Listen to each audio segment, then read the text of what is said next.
Manfaat dari mendengarkan dengan baik. Ada beberapa manfaat dari mendengarkan yang tidak pernah diperoleh dari berbicara. Pertama, mendengarkan akan membangun kepercayaan. Berbicara tidak membangun kepercayaan. Mendengarkan membangun kepercayaan. Tidak ada cara yang lebih cepat bagi seorang untuk mendapat kepercayaan selain mendengarkan dengan baik apa yang dikatakan orang lain. Ingatlah, 40% pertama dari model penjualan yang baru adalah pengembangan ikatan kepercayaan antara calon pelanggan dan tenaga penjual. Dan cara tercepat dan paling dapat diprediksi untuk melakukan hal ini hanyalah dengan mendengarkan dengan baik setiap kata yang diucapkan pelanggan. Di sisi lain, tidak ada cara tercepat untuk menurunkan dan mengganggu kepercayaan calon pelanggan selain berbicara terlalu banyak dan sedikit mendengarkan. Manajer pembelian profesional melaporkan survei yang sama bahwa tenaga penjual yang paling mereka sukai adalah seorang pendengar yang baik yang tampak benar-benar ingin memahami kebutuhannya dan membantu mereka membeli produk yang mereka butuhkan dengan biaya yang efektif. Manfaat kedua dari mendengarkan dengan baik adalah bahwa mendengarkan akan menurunkan perlawanan. Mendengarkan akan menurunkan ketegangan dan pertahanan di sisi pelanggan.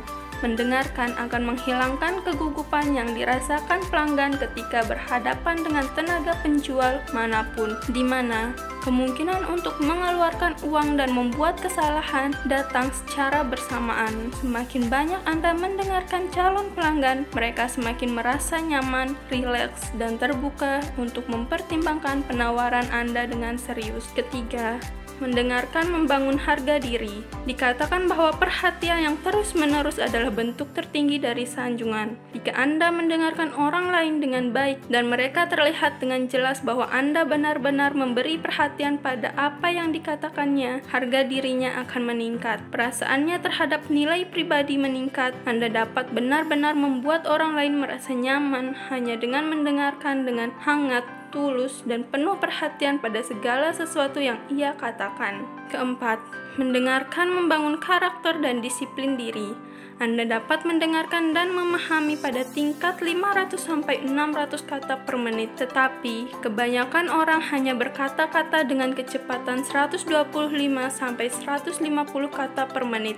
Ini berarti bahwa 2/3 dari waktu mendengarkan Anda digunakan untuk memikirkan yang lainnya. Anda harus mendisiplin diri terus-menerus untuk berkonsentrasi pada calon pelanggan atau pikiran. Anda akan memulai memikirkan tagihan, masalah, situasi finansial Anda atau akhir minggu yang akan datang. Anda memerlukan penguasaan diri dan kendali diri yang sangat besar agar tetap fokus pada kata dan maksud calon pelanggan ketika ia menjawab pertanyaan dan menjelaskan situasinya. Semakin banyak dan baik Anda mendengarkan, semakin Anda menjadi sosok yang baik. Semua pemimpin besar, juga pria serta wanita yang di luar biasa di setiap bidang, telah melatih diri untuk menjadi pendengar yang baik. Keterampilan ini khususnya diperlukan dalam bidang penjualan profesional. Cukup menarik bahwa semakin tinggi harga diri Anda, semakin mudah bagi Anda untuk mendengarkan orang lain dengan tenang dan nyaman.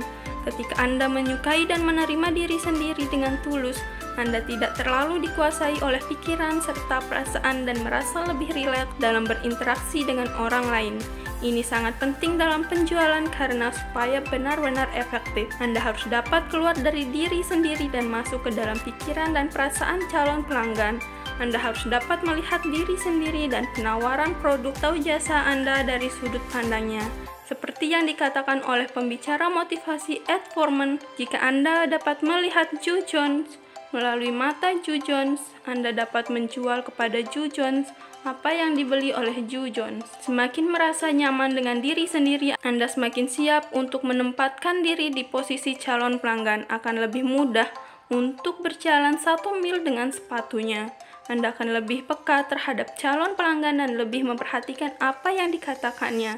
Khususnya, Anda akan lebih mampu menentukan apa yang ditakuti atau dikhawatirkan calon pelanggan ketika Anda dapat mengidentifikasi dengan tepat agenda emosional yang sesungguhnya dari calon pelanggan. Anda dapat menyajikan produk sedemikian rupa sehingga Anda mengatasi masalah pelanggan yang sesungguhnya.